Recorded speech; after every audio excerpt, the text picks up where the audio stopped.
eu fiz esse primeiro exercício, na verdade. Eu acho que a maioria tá certo, mas o 1 eu travei no finalzinho, o 1A eu travei no finalzinho, e o C eu não faço ideia se tá certo também. Um ato travou no finalzinho. Bem, vamos ver o que um A pede.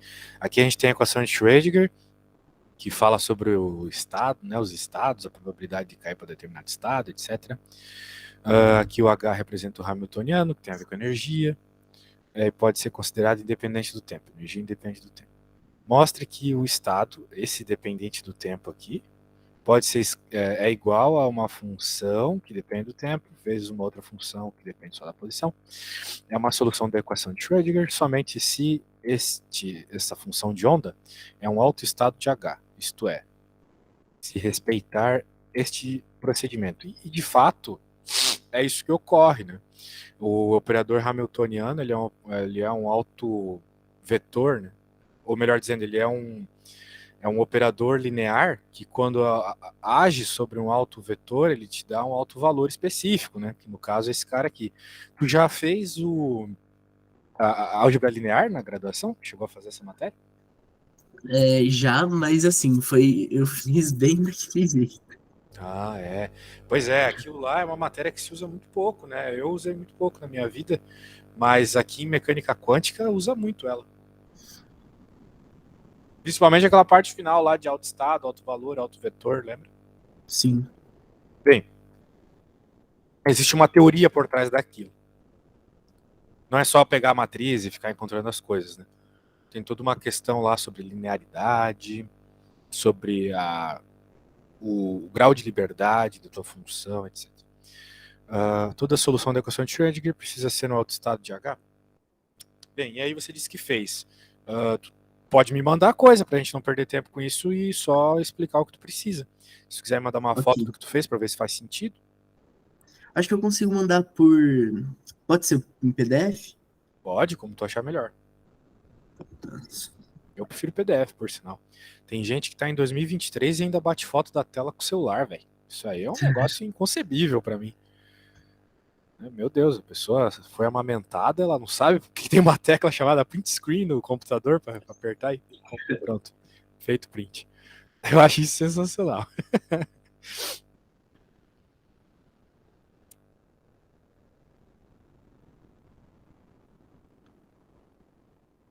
Pronto. O que eu fiz até o momento foi isso aqui. Te mandei no WhatsApp. Ok, let me see. Você que fez essa lista? Você que escreveu ela? A parte em preto, sim. Vamos ver.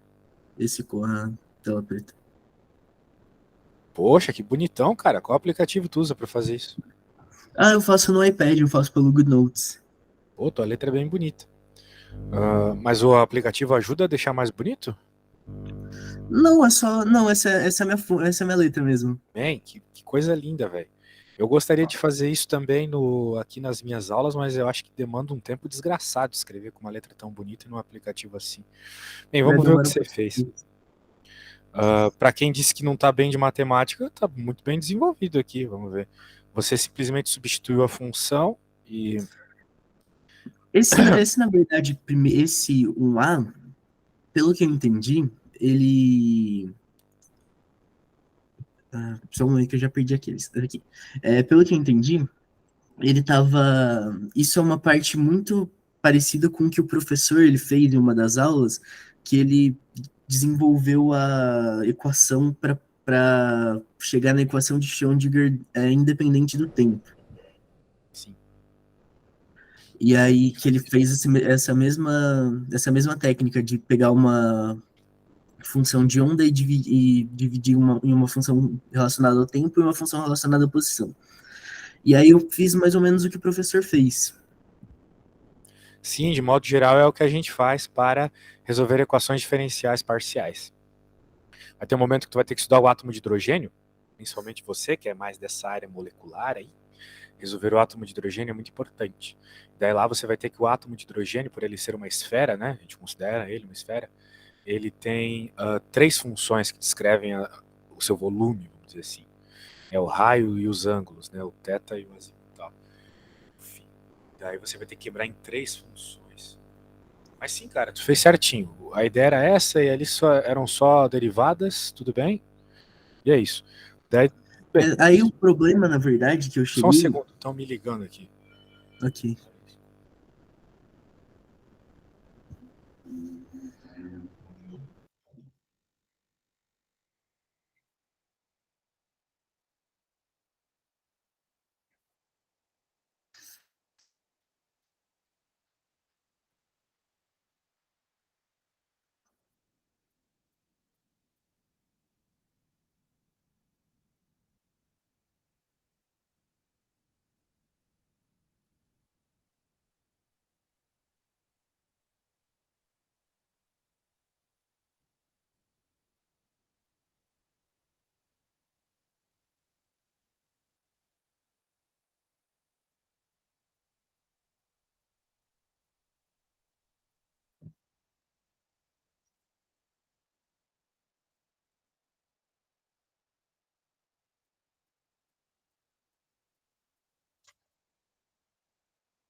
Cara, me dá só um segundo, porque chegou uma encomenda e essa desgraça aqui em Portugal é assim mesmo. Só um segundinho. Ok.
Pronto, voltei, que bom.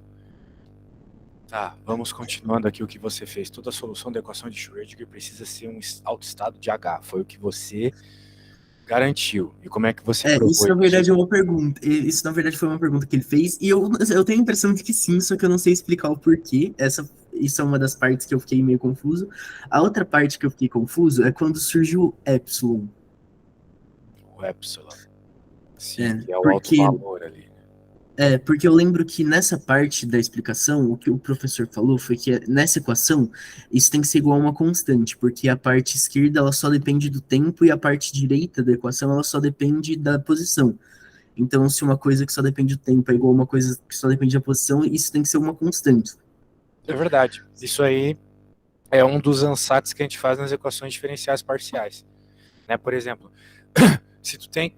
bem, o que ele está dizendo, na verdade, é justamente isso, só que tem a ver com derivadas, né? Se tu está confirmando que duas derivadas parciais são iguais, né, só que uma derivada é de uma coisa, tempo, e a outra é da posição, então isso acontece, com certeza, porque tu está fazendo a derivada de uma constante, entendeu? Basicamente é isso. Certo, Só assim que derivadas de duas coisas distintas vão ser iguais, percebe? certo. Essa é a ideia. Então é por isso também. Só que aí que tá, né? O fato do Hamiltoniano ser um operador linear te obriga a isso, né? Quando a gente está lá em álgebra linear e está estudando operadores lineares, a gente aprende que quando tu tens uma operação com um operador, né? Porque existe a transformação linear e existe a operação linear, né? Eu acho que tu lembras disso. O que uma transformação linear faz? Ela pode te pegar uma coisa de um espaço, de uma dimensão, e ir para outra dimensão. Por exemplo, tu pode estar falando de matriz 2 por 2 e transforma num polinômio, ou num vetor cartesiano. Né? Só que quando tu está fazendo uma operação linear, então aquele teu operador, age sobre uma matriz ou um vetor, que seja, e é como se ele estivesse simplesmente multiplicando essa matriz por um número. Né? Daí as consequências disso podem ser as mais distintas, né? Ampliar o tamanho do vetor, diminuir, etc. Né? Espelhar ele. Então é isso que o operador hamiltoniano faz, tá? Na realidade, quando tu aplica ele sobre uma função de onda, tu está buscando, então, informações de energia dessa função de onda. Então, esse E, na realidade, não é qualquer E. Esse E que o professor mandou aparecer ali é a própria energia, entende? Sim. Eu só não sei também provar como que, tipo, por que que tá em unidade de, por que que é em joule esse valor. Porque é em Joule, É, ou a unidade do E, por que é em Joule? por Bem, que a que às unidade do vezes, Hamiltoniano é Joule, né? Tipo, quando a gente olha para o Hamiltoniano, não tem um negócio que é Joule aqui, o potencial? sim, Então, ele tem que ser Joule por causa disso. Agora, se tu pegares também, por exemplo, aqui o outro termo, né? Porque quando a gente tem algo, a soma tem que ter a mesma unidade. Então, essas coisas aqui vão ter, essas coisas aqui, tipo a derivada segunda da posição e o h cortado ao quadrado, etc. Isso, ao fim das contas, vai te dar a unidade né, de Joule. Né, o que é h cortado? É unidade de momento angular, momento linear, né? Acho que tu te lembras disso. Momento linear. sim, E qual que é a unidade do momento linear? É energia, né? Porque é força vezes distância é o momento linear, certo? Se tu lembrar ali lá o certo. torque, etc. Não, peraí, falei besteira. É, o H cortado, ele tem unidade de torque. Qual é a unidade que essa porra tem? Porque se tu lembrar lá do Heisenberg, o princípio do Heisenberg é momento linear vezes deslocamento, certo? Menor ou Sim, igual que H cortado sobre 2, um negócio assim. E o que é momento linear vezes deslocamento? Momento linear vezes deslocamento vai ser m quadrado sobre s. Daí tu vai colocando as unidades, entendeu? Daí tu vai ter aqui a unidade de massa. A gente pode encontrar isso se tu quiseres, mas é só uma análise dimensional, percebe? sim. Então, assim, eu acho que dos teus problemas aqui, esse é o menor. Porque tem muita coisa complexa ainda nessa lista aqui do que só análise dimensional. Por exemplo, o que tu fez aqui, poxa, muito bom. Ele pediu para tu colocar o potencial oscilatório aqui, é isso? Ele pede para. Ele fala que se ele dá uma função de onda, ele fala que é autoestado de H do Hamiltoniano, e ele fala para que ômega e A são números reais positivos e para achar o potencial que a partícula está submetida. Rapaz, sabe que a solução para o oscilador harmônico é bem complexa, cara. É uma série de potências complicadíssima de fazer. Mas assim, complicadíssima não tá. Eu acho que não é uma boa palavra ainda. Mas eu acho que não é isso que ele está pedindo, né? Ele não está pedindo qual é a função de onda. Ele está pedindo a expressão para o potencial, dada já a função de onda. Muito bem, é isso que ele está pedindo na C. Tu disse que tu fez mais ou menos, mas me parece bom o que tu fez aqui. O que eu fiz, na verdade, eu não sei, o que eu pensei foi, se a gente tem ele deu essa função, e ela também tem uma parte que depende do tempo e uma parte que depende da posição. Então eu pensei em dividir ela também das duas funções, uma que depende só do tempo e outra que depende só da posição. E aí eu peguei a equação de Schrödinger independente do tempo, e aí eu substituí onde tem a função, o de x da equação, eu coloquei a função que ele deu, mas só a parte que depende da posição. E aí eu tentei, a partir disso, isolar o potencial. Eu acho que tu fez bem, porque essa parte do tempo ali não pode fazer parte do potencial mesmo. Porque o potencial conservativo ele não depende do tempo, certo? E de modo geral esse carinha some mesmo na resolução. Esse carinha Mas aqui. agora, eu não faço ideia se essa conta tá certa ou não, porque deu uma coisa muito estranha, né? O teu potencial tá meio esquisito. Bem, deixa eu só pegar a pergunta aqui, colar ela em algum lugar. E ficar olhando sem ficar tirando aqui a coisa que tu fez. Bem, vamos ver a conta que tu fez. Uma vez que a gente tem aquela tem coisas que tu já resolveu antes que talvez possam ajudar. Mas você simplesmente ignorou a parte do IWT ali? Sim, isso aí que você fez. Será que não dava para ignorar ainda mais aquela parte? Acho que não. Bem, deixa eu dar uma olhada aqui para valer no que você fez aqui. Você simplesmente pegou isso, colocou aqui, disse que é igual a isso. Mas por que tu, uma vez que fez isso, já não simplificou todos os exponenciais? Porque esses exponenciais todos podem cortar, né? Ou pelo menos uma parte deles. Entende o que eu quero dizer?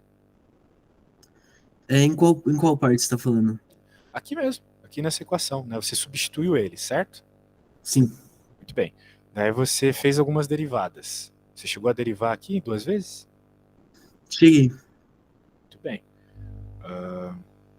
Daí, mas aqui, Eu daqui só você deixei já pra veio pra explicar. cá. Eu tô achando meio estranho o que você fez. Você isolou, né?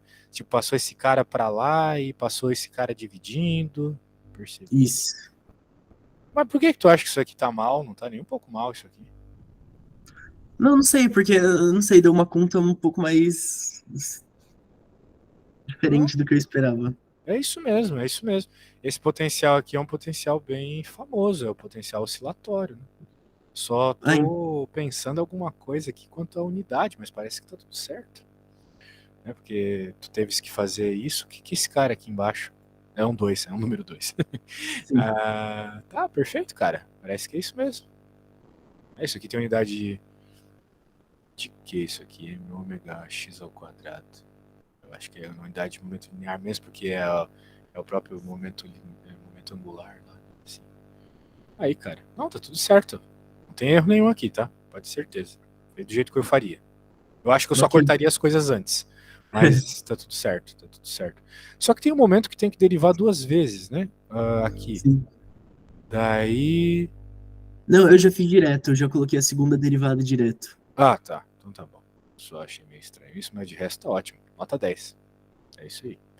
Ó, uma coisa que eu sempre penso quando é quântica, né? Talvez na USP não seja assim, mas os professores eles costumam tirar esses problemas de livros, sabe? Talvez se tu fizer a pesquisa em inglês, o problema já está feito em algum lugar. Sim. É. O teu professor ele usa o Griffiths, pode ser que ele esteja tirando as questões do iceberg. Eu vou te mandar esse livro, que é o livro que todo mundo usa nessa quântica mais inicial que tu tá fazendo, tá? Apesar do teu Ok. professor tá pegando pesado aí, para ser uma quântica mais inicial, tu disse que é física 4. Quais outras coisas tu aprendeu nessa disciplina aí? Nesse semestre ainda, você Isso, fala? isso. Foi só. A primeira prova foi só de relatividade mesmo, Ah, especial. então, aquela parte de ótica, essas coisas aí, você não aprendeu. Não, não, essa parte não. Ah, cara, é estranho isso aí, porque eles costumam não fazer isso. Eles costumam passar ótica, então. Bem, eu vou te mandar aqui uns slides muito bons, mas estão todos em zip, depois tu tem que descompactar. Acho que, Ok. acho que é isso. Anyway, vamos para um próximo problema aí. Qual que tu queres ver? O 2, né? Isso. Tá. 2, vamos ver aqui. Determine a probabilidade de encontrar uma partícula que se move em uma dimensão entre x e x mais dx. Sim. Então tá virando uma coisa contínua aqui. Onde o ρ de x é o complexo conjugado. A evolução temporal é dada pela equação de Schrödinger. Tá. Mostre que isso está normalizado. Essa parte você fez, se tu quiser mandar ali também vai ser Então, legal. não, essa parte eu não comecei a fazer por um problema. O professor, é que na verdade quem faz essa lista é o monitor, não é o professor. Só que o professor ele ainda não falou nada sobre normalização. Ah, E aí eu ia te pedir para explicar um pouquinho para mim sobre isso. perfeito. Bem, Inclusive, eu tenho uma normalização. dúvida Tu já específica chegou a da fazer matéria. estatística? Não, Pois é. Lá em estatística a gente aprende uma coisa. Que toda vez que tu está estudando probabilidade, a soma de todas as probabilidades tem que dar 1, né? Porque sim, senão não faria sentido. Tu tem que sempre ter uma probabilidade que feche 100%. Por exemplo, quando tu joga um dado, tu tem que saber que as tuas opções estão entre 1 e 6, né? Qualquer coisa fora disso não vale. Então, a soma de todas as tuas possibilidades, se cada dadinho aí, cada lado do dadinho tem 1/6 de chance de cair, a soma de tudo dá 1. Algo bem coerente. Agora, quando a gente está fazendo probabilidade de função de onda, mesma história. Né? Essa função de onda aí, ali na prática, ela vai representar a probabilidade, certo? Então, a hora que a gente integrar sobre todo o espaço que ela existe, vai dar 1, ok? Tem que dar 1. Tem que dar 1. Sim. Muito bem. Agora, o problema é o seguinte, a gente não tem uma função de onda, né? Pelo menos ele não deixou explícito no enunciado qual é a função de onda. Ele só falou que é psi. Uhum. Né? E daí, qual é a função de onda que a gente vai utilizar? Daí complica, né? Que se fosse só para integrar a função de onda, eu já estaria tranquilo. Mas ele está falando de uma partícula, né? Então talvez a gente tenha que pegar a função de onda para uma partícula, que tem a ver com seno, alguma coisa assim. Que ele falou, a evolução tem. Tá, dane-se, evolução temporal, né? O que importa é a posição em X aqui pra gente.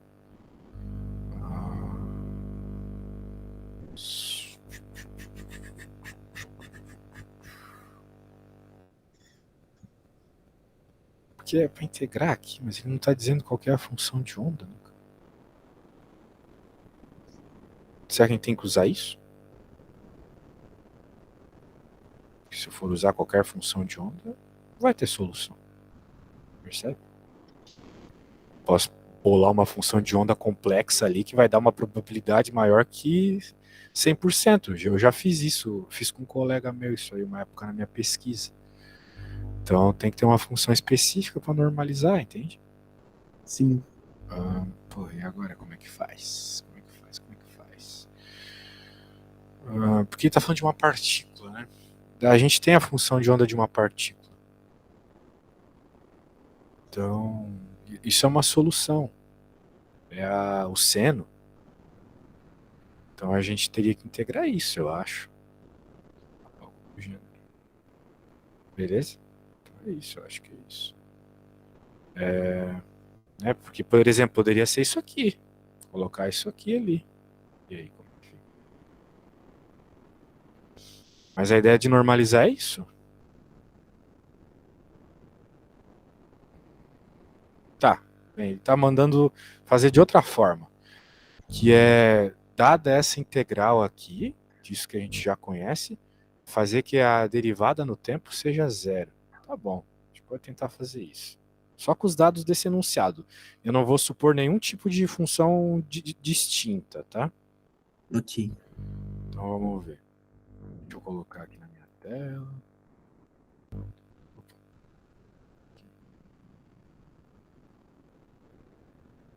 Tá.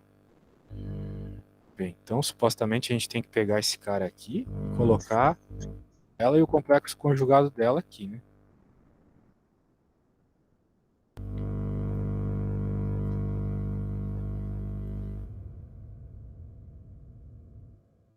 Isso que a gente tem.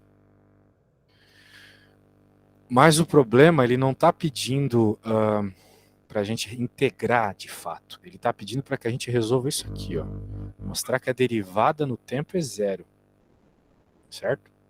Certo. Então, meio que a gente tem que derivar esse negócio.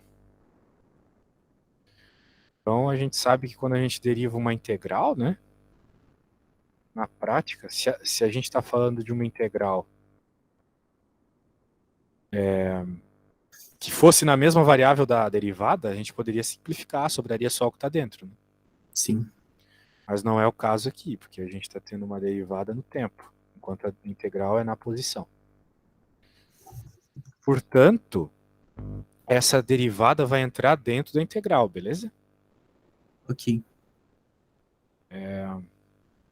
Então, eu vou fazer o símbolozinho integral. E, bem, supostamente, né, essas funções são muito parecidas. O que elas vão mudar é só a parte complexa delas, né? E o tempo, de modo geral, depende da parte complexa, porque aquele tempo lá é sempre o mesmo. Qualquer derivada que tu tenhas. Deixa eu só colocar umas coisas aqui. Depois a gente vai pegar aquela função do tempo que tu usou lá naquele outro problema, tá? Ok.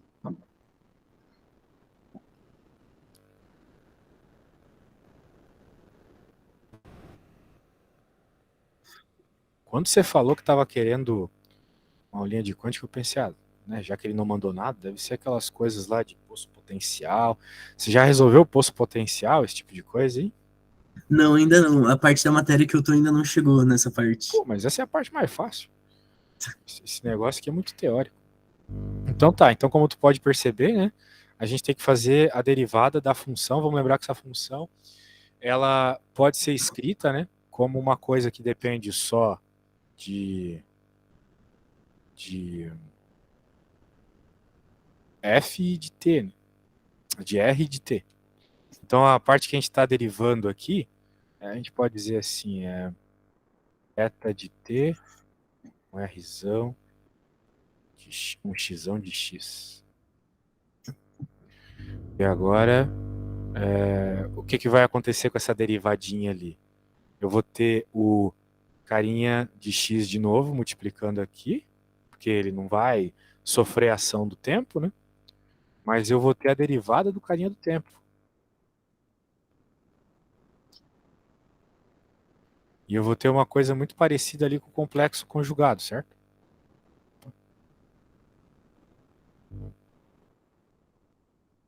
Lembrando que o que está rolando aqui é o complexo conjugado. Então vamos colocar por hora esse carinha. Então,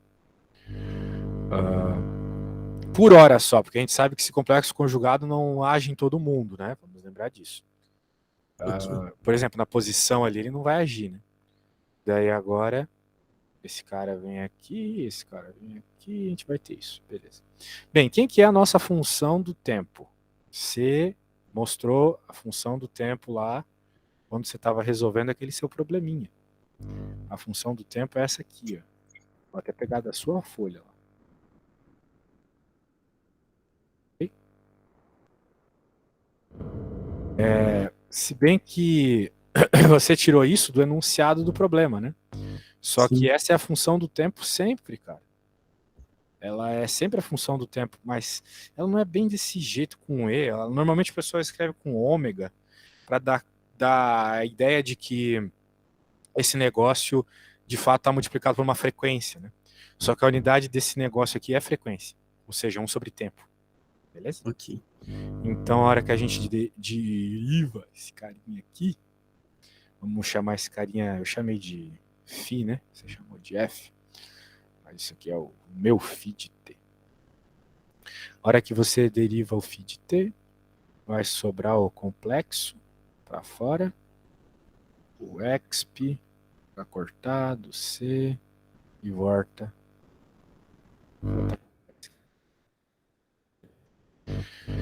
E a mesma ideia para o complexo conjugado, né? Só que vai ter o sinal trocadinho. Lembra que a diferença do complexo conjugado para a função normal é que tem um sinal de menos na frente do complexo, certo? Sim. Então, como ali já tinha o menos, menos com menos dá mais. E aqui é a derivada. Pô, não coloquei o símbolo de derivada, eu sou burro também. O símbolo de derivada. Aqui é a derivada do complexo conjugado. Então vai cair o cara positivo, basicamente. Tá bom? Então, agora nós vamos substituir esses caras aqui na nossa funçõezinha.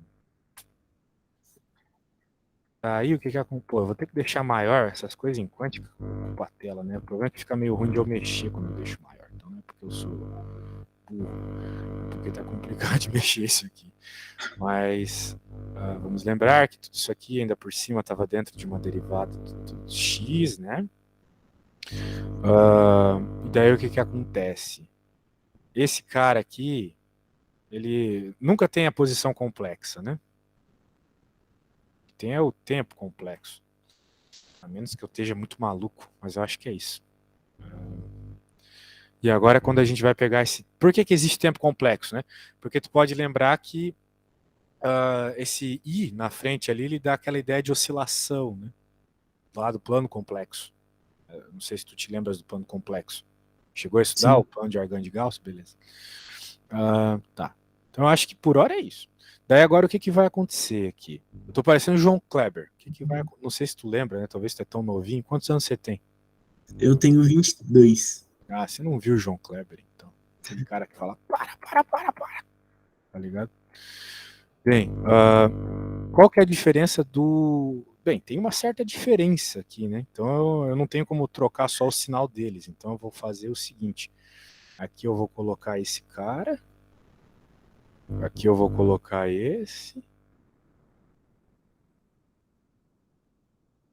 Certo, mano? E daí aqui eu vou colocar as derivativas. Essa é a derivadinha desse cara. Vou ter que aumentar aqui para não ficar muito feio. Isso. Essa é a derivada desse cara aqui. Então, a gente coloca aqui. Já tentou? Já chegou a fazer tudo isso que eu tô fazendo? Não, essa eu nem cheguei a tentar.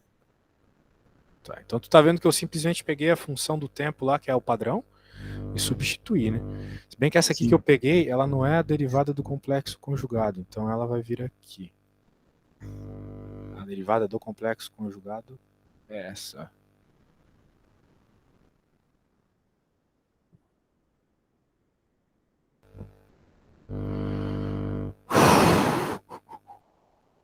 E agora, se você reparar bem, né, meu caro, elas são iguais. Né? Mesmo se eu tivesse deixado o complexo no x, elas são iguais, a menos do sinal, né? Percebeu? Que tem um sinalzinho de menos aqui, escondidinho. Certo? Certo. E daí o que, que vai acontecer? Uma menos a outra vai dar zero, não é mesmo? Isso aqui vai cortar com isso, vai dar zero. Vai ter a integral de zero, que é o que a gente estava querendo, certo? A gente queria que essa parada desse zero. Né? Vamos lembrar que era isso que pediu o problema. Quando a gente derivasse, desse zero. E foi o que aconteceu. Deu zero ali dentro. Beleza? Ok. Botou fé no que eu fiz? Sim, eu entendi. Eu só não entendo, por exemplo, o que que isso tem a ver com o que que a derivada da zero tem a ver com se a função estiver normalizada. Ah, sim, isso é um ponto importante. Porque, que, novamente, isso, se tu tivesse feito estatística, para ti isso seria bem óbvio, tá? Que é o seguinte, ó, deixa eu mostrar com um exemplo, tá? Eu acho que tu vai entender bem. Lembra da função gaussiana lá do Covid? Aparece o tempo todo também na física, na química. Essa aqui, na Uhum. matemática, parece. Então, beleza. Ela descreve a probabilidade de algo. Por exemplo, ela é muito boa para descrever a probabilidade onde a partícula está na mecânica quântica também. Só que o que, que é essa curva? Né? Na verdade, são probabilidades de determinadas posições. Quanto mais no meio aqui, mais provável dela estar. Porém, se tu somar toda a área abaixo da curva, a área vai dar 1. Ok? Isso não pode mudar, isso tem que ser uma constante. Esse valor é constante, dependente do que tu estiver trabalhando. Porque esse é um axioma da probabilidade. É um axioma também do espaço das funções da mecânica quântica, que são as funções duais, né? Tu deve ter escutado o professor falar isso. A área abaixo da integral, de quando vai de menos infinito para mais infinito, tem que dar 1. Isso é um valor constante. E o que, que acontece quando você deriva uma constante? Dá zero. Ah, tá. Então é o que está acontecendo. A gente está derivando a função de probabilidade que tem que dar sempre o mesmo valor, dependendo da situação. Tem que dar 1 quando você integra ela toda. E a derivada de uma integral é zero. Né? Quando que não daria zero, você pode estar se perguntando? Quando acontecesse uma coisa que é muito provável de acontecer. Você integra algo e dá uma função. Né? Quando você integra algo, não dá normalmente uma função? Sim. Pois é. Ainda mais se tu está integrando algo que é de duas variáveis, supostamente, né? Porque é de x e de t. Então, se está integrando só em x, beleza. Em x poderia dar um número, mas em t tu teria uma função de t ainda.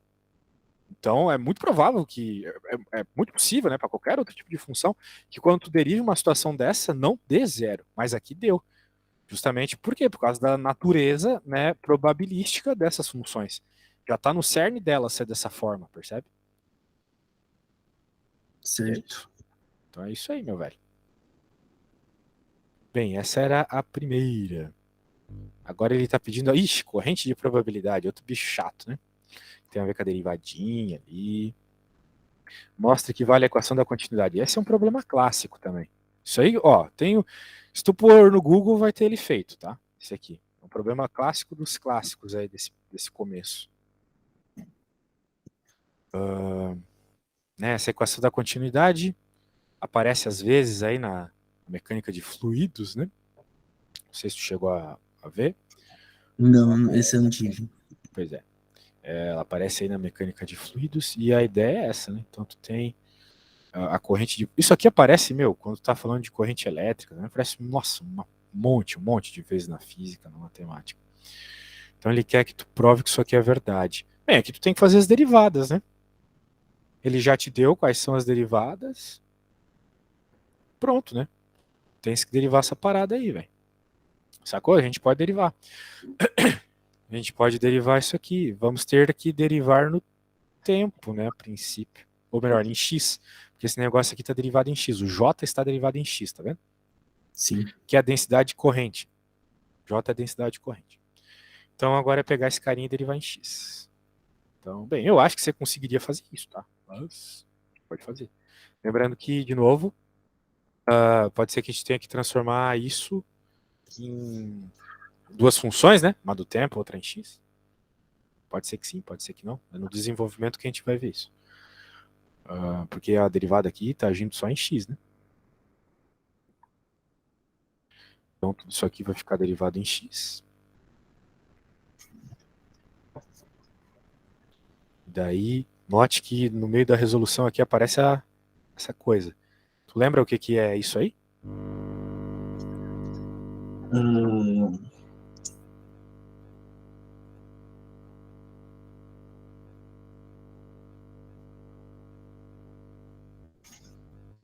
Tá lá na tua folha.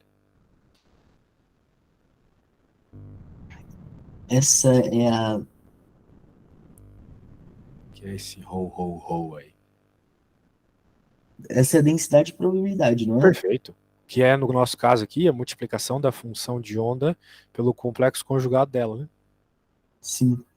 Perfeito. E agora, vamos derivar então, né?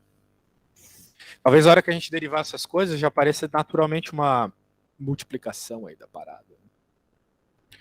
O que é muito curioso é que, né, perceba que não aparece derivadas segundas aqui na resposta. Então a gente supõe que as derivadas segundas vão zerar, né? Por exemplo, a hora que a gente for fazer a derivada, né? Esses negócios são meio demorados, tá, cara? Então eu vou ficar escrevendo um monte aqui. Não sei se tu tá com paciência, quer fazer outra coisa, mas tu vai resolver essa parada aqui. Ó, agora a hora que a gente for fazer a derivada parcial, né? A gente pode fazer a regra do produto aqui de novo, né? Daí vai ficar. Esse negócio vai ficar meio grande. Vai ter que dar bastante espaço. Vai ficar a derivada da primeira ali. Eu não vou colocar os argumentos ali. Tá? Uhum. Vezes a segunda normal.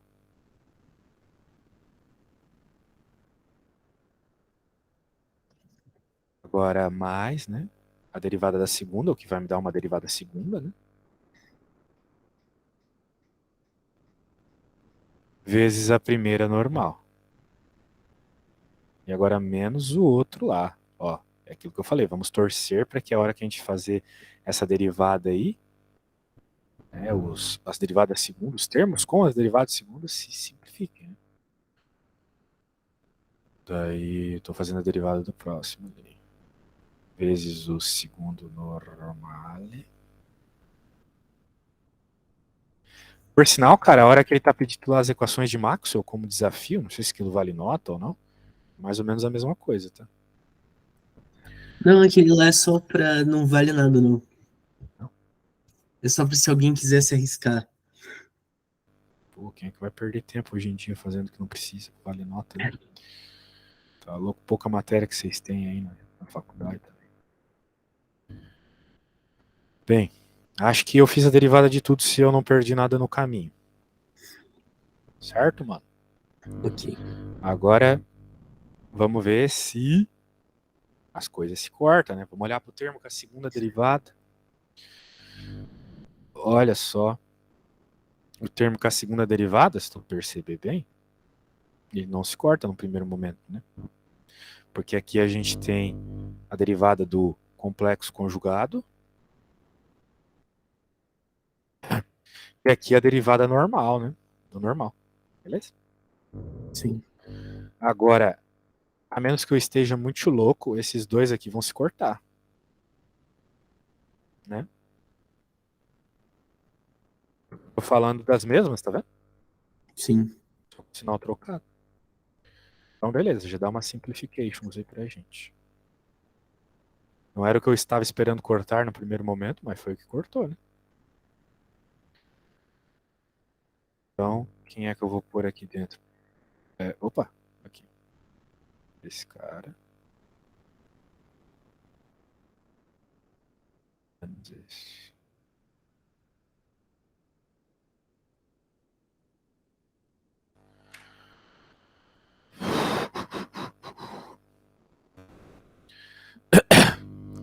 Então, o que eu faço com essas derivadas segunda agora? Era para elas ter sumido de alguma forma, mas o problema é que não some isso aqui. Derivada no tempo. Como é que a derivada no tempo aparece do nada aqui? Não é porque eu não estou fazendo uma derivada total. Só se for para fazer a derivada total. Mas daí também não é só em x, né? Putz, como é que começa isso, velho? Eu sei que tem um lugar feito isso. Vamos dar uma procurada aí. Continuity Equation Definition. Sei lá. Essa equação aparece com tanta frequência, velho. Quantum Mechanics. Pô, eu não sei por que o meu computador tá tão devagar hoje. Quantum Mechanics, ó.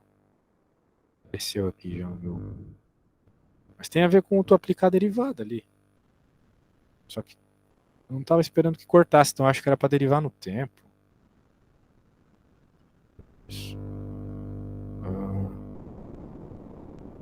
Ou era pra aplicar um rotacional, um negócio assim. Só que a gente tá falando de duas dimensões só, não vai dar certo aplicar rotacional. Eu acho que eu achei alguma coisa aqui, cara. Ó, vou te mostrar o que eu achei, beleza? Ok. Ó, tá aqui, ó. O problema é que ele tá fazendo 3D, mas isso não importa muito. Só pensar em 2D e pronto. Tá. Nós temos. Qual que é o nosso princípio ali, né? É que ele já deu a J pra gente já.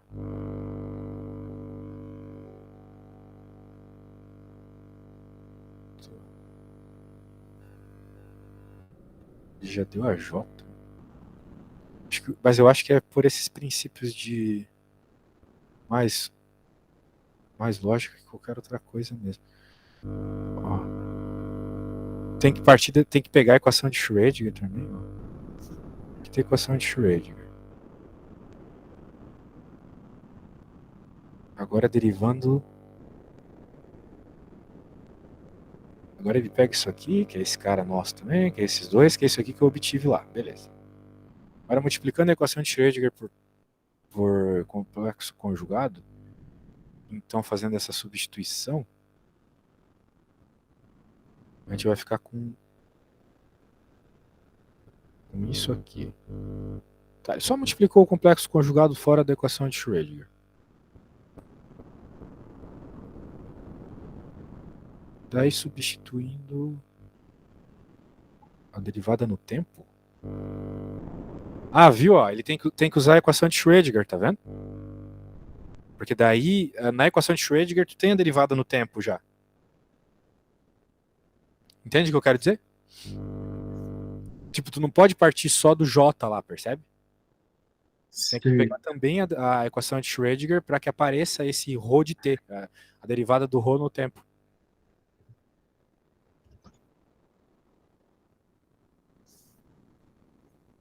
Daí a gente tem que a derivada do ρ no tempo esse cara aqui, porque, bem, sendo o ρ esse carinha aqui, essa é a derivada dele no tempo. Tudo bem? Aqui é onde eu estou passando o mouse. Certo. E se você pegar a equação de Schrödinger e multiplicar ali os psis, né? Naquela parte do tempo da equação de Schrödinger, né? Que é essa parte aqui da direita, como tu mesmo falou agora há pouco. Você vai ter esses termos aqui. Então você pode dizer que o ρ de t é isso tudo somado, sacou? Certo. Isso, então tudo isso aqui. E daí com um pouco de mathematications, que foi aquilo que eu fiz até, né, de cortar, a gente chega nisso. Beleza. Vai aparecer isso aqui. Olha só, justamente o que eu tinha feito ali, né? Até que eu não estava tão errado. Agora qual que é a outra parte? O problema é que aquilo ali eu fiz para J, né? Tem que fazer a mesma coisa para Rho. Então aqui o que ele está fazendo em J foi o que eu fiz. Tá vendo? Sim. Agora tem que pegar na equação de Schrödinger e fazer a mesma coisa, praticamente. Daí depois, você percebe que essas coisas são iguais e consegue criar a equação. Beleza? Beleza. Não se assuste com esse nabla aqui, é que ele só está mostrando que esse negócio funciona para as 3 dimensões. Tu já chegou a Sim. fazer cálculo 3? Já. Então você sabe bem disso. Aqui a gente Sim. está considerando só x, né? Então, pô, eu vou só colar isso aqui, porque tá bem explicado também. E aí a conta fica feita. Ó, eu vou escrever aqui. Foi feito para a parte do J. Agora, pegando a equação de Schrödinger e fazendo o que se segue, a questão está pronta. Beleza. Tem mais uma coisa, né? Tem a C e a D? Meu Deus. Vou dizer aqui.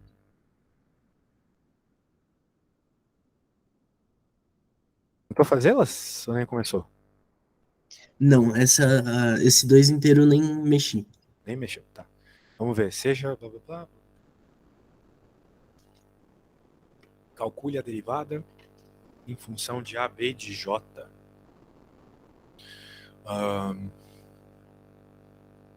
Bem, agora como tu pode perceber, nós não temos o espaço todo, né? Então a gente não pode afirmar que vai dar 1. Poxa, aí ficou legal, hein? Mas isso tá feito em algum lugar também, cara. É que agora, não vai dar pra começar isso aí não, né? Mas eu posso te passar uns livros que eu sei onde tem isso feito, tá? E lá ele explica o passo a passo. O ruim de achar na internet é que ele vai mostrar assim, né? Sem explicação de física nenhuma. Tem que imaginar as coisas. Mas, ó, o Griffiths não vai ser um livro bom pra tu estudar, cara. É melhor tu pegar o Iceberg, tá? Beleza. O livro que eu vou te mandar, além desses slides que eu te mandei, que, isso aí, todo mundo que estuda quântica com esse professor aí usa esse slide para sempre. Que tá muito bem explicado todos os detalhes lá, tá bom? Então, se tu usar o Iceberg e esses slides que eu te mandei, acho que vai dar tudo certo, beleza? Beleza. Então tá bom. Deixa eu já mandar antes que eu me esqueça, porque, cara, esse livro é precioso. Deixa eu achar aqui minhas coisas de aula. Materiais. Física quântica. Quântica slides. Eu acho que são esses slides aqui, tá? Não. Esses aqui não vou mandar, que eu não garanto que são bons. Eu vou mandar o... Pô, cadê o Iceberg? Pô, eu vou achar esse livro aqui e te mando, tá? Tá em algum lugar aqui nas minhas pastas, beleza? Beleza. Beleza, então. Pô, espero ter ajudado aí, deu pra fazer uma ou outra, né? Tá barra pesada a tua ficha aí, velho. Pra quem não é da área ainda. Tem como você me ajudar em uma última coisa? Claro, manda aí. Eu tô só com uma dúvida, ela é bem pontual. Numa parte que eu não entendi muito bem o que o professor fez. Ele tava fazendo uma. Eu vou te mandar a foto pro WhatsApp. É,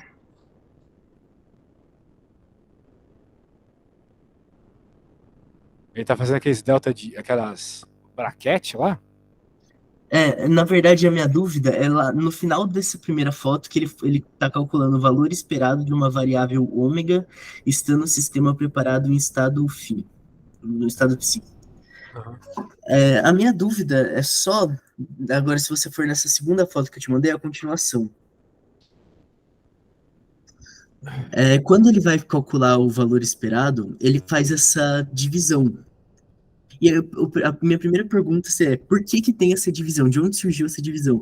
E a Cara, segunda pergunta é, por que que essas integrais são iguais ao produto interno de psi com psi embaixo e psi com o operador e o psi em cima? tá, bem, por que que tem a divisão? Questão de normalização, beleza? Se tu novamente, aquele problema da estatística. Muito estranho tu tá fazendo quântica sem ter visto estatística.